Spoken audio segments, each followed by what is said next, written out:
Сегодня корейский сериал «Пропавшие без вести». Первый и второй сезоны, но они там немножко в названии отличаются, я уж не помню. 2020-2023 годы. Автор сценария Пан Кири. Режиссер Мин Йон Хон. В ролях Го Су и Хо Джун Хо.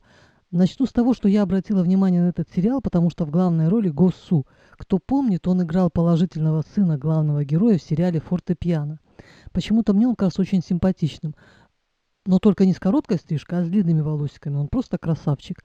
Это такая корейская версия Рикардо Фольо в молодости. О чем сериал? О жизни после смерти, а именно о пропавших без вести, тела которых не найдены.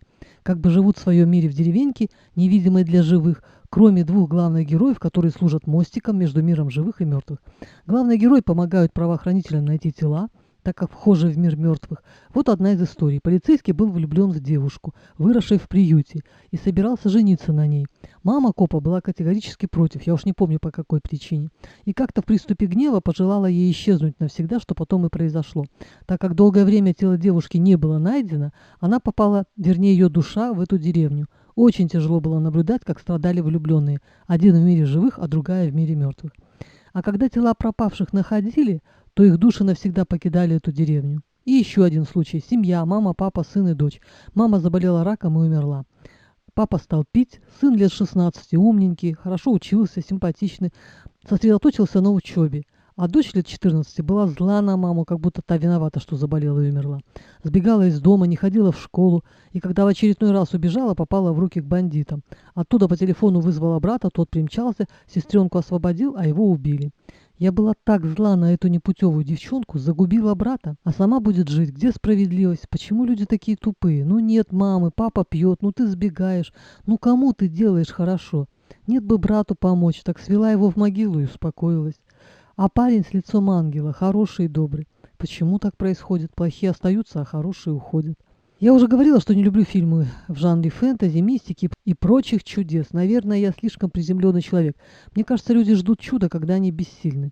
И рай придумали, чтобы было не так страшно умирать. И я могу это понять, потому что мысли о смерти всегда пугают всех. И хочется верить в сказку, что где-то там нас ждет другая жизнь, без горя и печали. При просмотре сериала я поймалась на мысли, что мне совсем не страшно в мире мертвых, страшнее мир живых. В этой деревне души всех потерянных чувствовали себя умиротворенными. Они делились, что прежде были обеспокоены, но попав в эту деревню, они почувствовали себя счастливыми. В деревне для потерявших все было мило, уютно, светло, все заботились друг о друге. Женщина, ее почему-то звали капитаном, готовила на всех и кормила. Мир мертвых – это не мрак и холод, а теплые солнечные дни, еда, приготовленная капитаном, дети, играющие в саду. Ну, действительно, тебя охватывает светлая печаль, легкая грусть. Просто так легче встречать уход. Окончательный уход души на небеса сопровождался сожжением, назовем это паспортом, и мерцающий пепел возносился на небеса вслед за своим хозяином. В детстве я читала сказки народов мира, которые мне действительно казались сказками для детей. Став постарше, я читала сказки Андерсона, которые мне не казались сказками, а казались странными, красивыми историями, похожими на правду, и совсем не для детей, а больше для взрослых. Вот и этот сериал мне показался странной сказкой, больше похожей на правду. Всем рекомендую. Второй сезон мне показался более интересным. Мне вот интересно, закончится это когда-нибудь. Им надоест снимать дорамы, а нам надоест смотреть. Или это будет продолжаться вечно? Поживем, увидим. Пока готовил этот ролик на ютубе, попадались щорцы с отрывками из «Моего господина».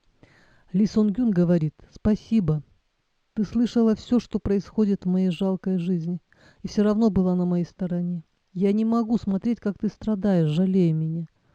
Как такая юная девушка, как ты, может жалеть такого взрослого, как я? Если я не могу показать, как я счастливо живу, ты будешь продолжать страдать из-за меня. Посмотри на меня. Как я счастливо живу. Это все пустяки. Быть униженным. Люди говорят обо мне за моей спиной. Это совсем не важно. Я буду счастливым. Меня не сломать».